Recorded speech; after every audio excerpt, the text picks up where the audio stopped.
जय हिंद।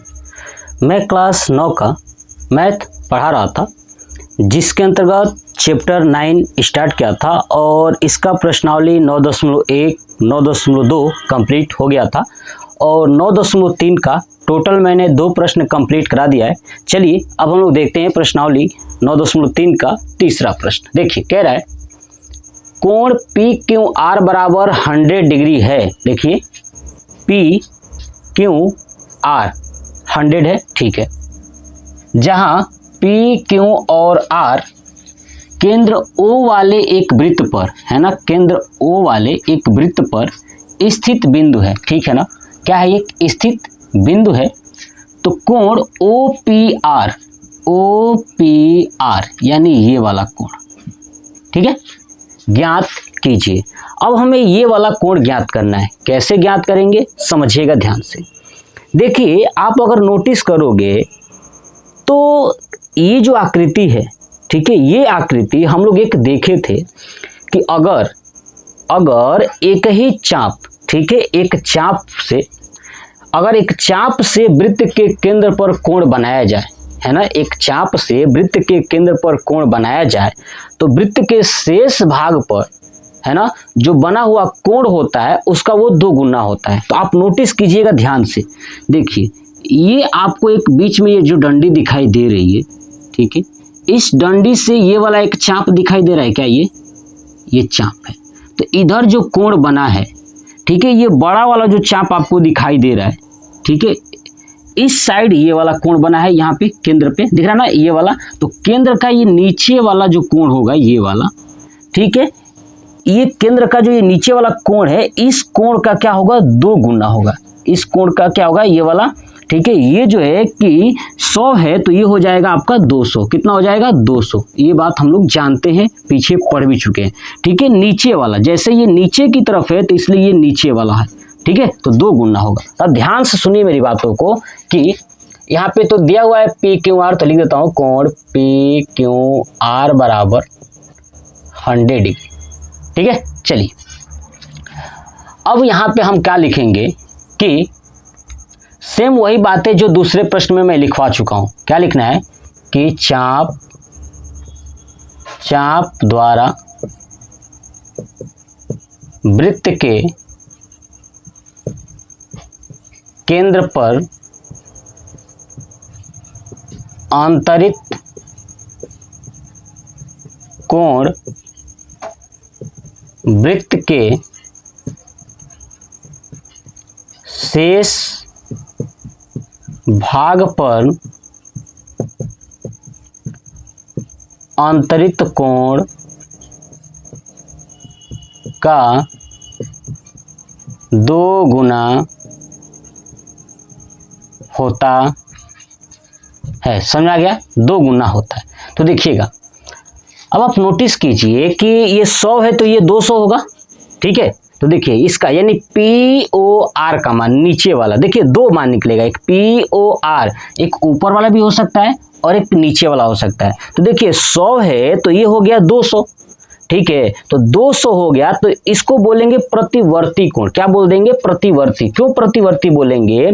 कि जब ना 180 से ऊपर कोण जाने लगता है ना तो उसको प्रतिवर्ती में रखा जाता है। प्रतिवर्ती तो छोड़िए, इतना याद रखिएगा कि देखिए ये टोटल जो है, ये टोटल पूरा एक गोलाई में कितना है?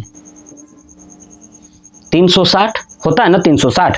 ये केवल कितना होगा? तो 200। तो ऊपर वाला कितना होगा? 160। तो 160 कम है ना 180 से, तो ये 180 से ज्यादा है, इसलिए इसका नाम रख देंगे प्रतिवर्ती। क्या नाम रख देंगे? प्रतिवर्ती। याद रखिएगा, ठीक है। तो यहाँ पे लिख देता हूं कि प्रतिवर्ती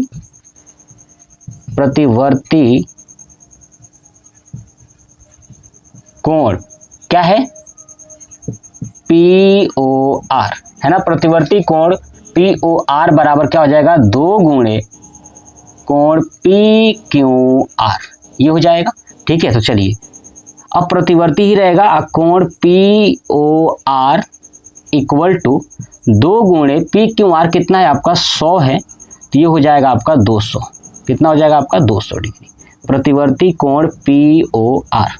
अब ये प्रतिवर्ती निकला है, तो अब POR यानी अंदर वाला कितना निकलेगा, अब अंदर वाला निकालिए। हमें पता है कि टोटल 360 होता है। कितना होता है, टोटल 360 होता है। ठीक है, तो हम लिखेंगे कि केंद्र पर आंतरिक कोण 360 डिग्री होता है। ठीक है, अब 360 होता है तो समझिएगा, यानी कोण POR प्लस प्रतिवर्ती, वही ना है, देख लीजिए दोनों तो वही है। एक ऊपर POR ये वाला और ये प्रतिवर्ती नीचे वाला। ठीक है, तो POR और प्रतिवर्ती कोण POR बराबर कितना हो जाएगा, 360 होगा। क्लियर ना। तो प्रतिवर्ती कोण POR का मान तो 200 आया है, तो ये POR का निकालना है। तो कोण POR प्लस 200 बराबर 360 डिग्री। तो हो जाएगा कोण POR बराबर 360 माइनस 200, यानी आपका आएगा 160 डिग्री। यानी कोण POR बराबर आपका आ गया 160 डिग्री। बताइए, ये बात समझ में आ गया। यानी ये कितना है आपका 160 डिग्री। ठीक है, ये समझ में आ रहा है। और नीचे वाला कितना था आपका 200। क्लियर हुआ। चलिए, अब आप सोच रहे हो सर हमको तो ये कोण निकालना था। अब यहीं पे एक गेम खेलते हैं। देखिएगा, गेम ये है कि आप देखिए ये क्या है, त्रिज्या है, और ये भी क्या है, त्रिज्या है। यानी दो त्रिज्याएं बराबर है ना, तो आप देखिएगा ना POR क्या एक त्रिभुज बन रहा है क्या ये। ठीक है, तो क्या लिखूंगा, त्रिभुज POR में, है ना। अब इस त्रिभुज में अब आप दिमाग से देखिएगा, यहाँ पे ये PO और यहाँ से RO, ये दोनों त्रिज्याएं बराबर हैं। ठीक है, तो मतलब अगर ये त्रिभुज एक बन रहा है तो त्रिभुज की अगर दो भुजाएं बराबर हो तो समद्विबाहु त्रिभुज होता है ना। तो क्या POR एक समद्विबाहु त्रिभुज बन रहा है कि नहीं, बन रहा है ना। तो देखिएगा, अब इस POR में क्या हुआ है कि आपका OP बराबर OR है। ठीक है, तो इसलिए त्रिभुज POR एक समद्विबाहु त्रिभुज है। समझ में आया ना। समद्विबाहु त्रिभुज क्या होता है कि जिसकी दो भुजाएं बराबर हों। और जब दो भुजाएं बराबर होती हैं तो उनके सम्मुख कोण भी क्या होते हैं, बराबर होते हैं। देखिएगा, यानी ये जो बराबर है ये वाली इसके बराबर, तो इसके सामने की ये कोण और इसके सामने की ये वाला कोण क्या होंगे, आपस में बराबर होंगे। ठीक है, तो क्या लिखेंगे कि बराबर भुजा के सामने का कोण भी बराबर होता है ना, बराबर होता है। सब इस त्रिभुज में चल रहा है। इसका मतलब कोण P बराबर कोण R, नहीं, कोण P बराबर कोण R हो जाएगा ना, ये दोनों बराबर। ठीक है, अब देखिए त्रिभुज में क्या होता है। अब ये त्रिभुज है ना, तो त्रिभुज के सभी अंतः कोणों का योग कितना होता है, 180 डिग्री। आई बात समझ में ना, 180 डिग्री। तो क्या लिखूंगा नीचे, अतः कोण P प्लस कोण R और प्लस कोण O, ये वाला अंदर वाला, ठीक है, बराबर 180 डिग्री।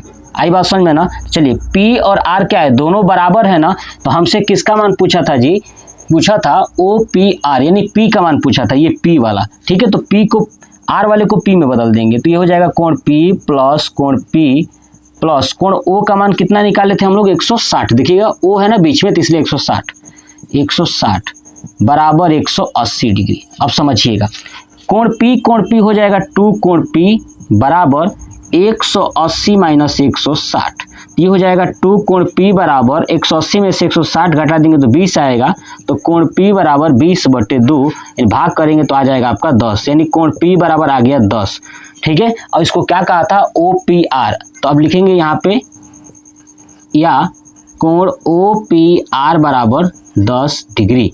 यही हमसे पूछा हुआ था, हो गया आपका आंसर। आई बात समझ में। प्रश्न जैसे पूछा है ना वैसे ही सॉल्व करिए। सेम आपको बस थोड़ा सा कॉन्सेप्ट लगाना है, दिमाग का प्रयोग करना है। ठीक है, तो आप इसका स्क्रीनशॉट ले लीजिए। पूरा ये तीसरा कंप्लीट हो गया। अगर आपको समझ में नहीं आता है तो मैं आपसे एक ही चीज़ कहूँगा कि थोड़ा सा इंट्रोडक्शन देखिए और इसको थोड़ा सा 2 से 3 बार वीडियो को अगर आप देखते हो ना तो बहुत अच्छे से तैयार हो जाएगा। ठीक है, तो कमेंट करिएगा और बताइएगा जरूर कि आपको ये वीडियो कैसा लगा। जय हिंद।